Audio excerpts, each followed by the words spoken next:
2 Rois, chapitre 19, à compter du verset 27. Donc, parole de l'Éternel des armées au roi d'Assyrie qui se prend pour Dieu. Je sais quand tu t'assieds, quand tu sors et quand tu entres. Et quand tu es furieux contre moi, dit l'Éternel des armées. Verset 28, parce que tu es furieux contre moi et que ton arrogance est montée à mes oreilles, dit l'Éternel. Voici ce que l'Éternel menace de te faire, le roi d'Assyrie.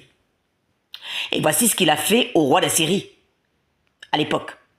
Je mettrai ma boucle à tes narines et mon mors entre tes lèvres et je te ferai retourner par le chemin par lequel tu es venu. Que ceci soit un signe pour toi. Verset 30. Ce qui aura été sauvé de la maison de Juda, mes enfants, dit l'Éternel des armées, les enfants d'Israël, ce qui sera resté poussera encore des racines par-dessous et portera du fruit par-dessus. Amen, pas amen, bien-aimé de Dieu. C'est un encouragement pour toi. Reçois avec foi, bien-aimé de Dieu. Peuple d'Israël, Jerusalem.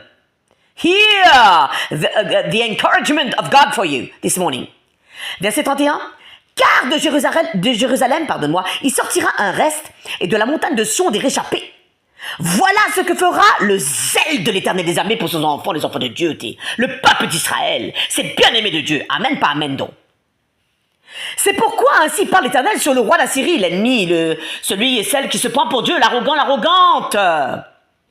Il n'entrera point dans cette ville, il n'y lancera point de trait, il ne lui présentera point de bouclier, et il n'élèvera point de retranchement contre elle, il s'en retournera par le chemin par lequel il est venu, et il n'entrera point dans cette ville, dit l'Éternel. Je protégerai cette ville pour la sauver à cause de moi et à cause de David, mon serviteur.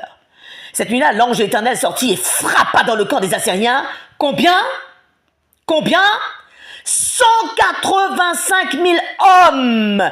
Et quand on se leva le matin, voici, c'étaient tous des corps morts. Des corps morts. Le jugement de Dieu. Verset 36. Alors Sanchérib, roi d'Assyrie, qui tout d'un coup ne se prenait plus trop pour Dieu, qu'est-ce qu'il fit?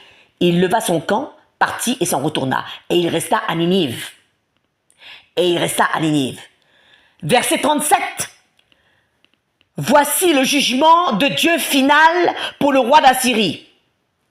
Comme il était prosterné dans la maison de Nisroch, son dieu, Adramélec et Charetzer, pardonne-moi pour la prononciation, ses propres fils le frappèrent avec l'épée et s'enfuirent au pays d'Arara.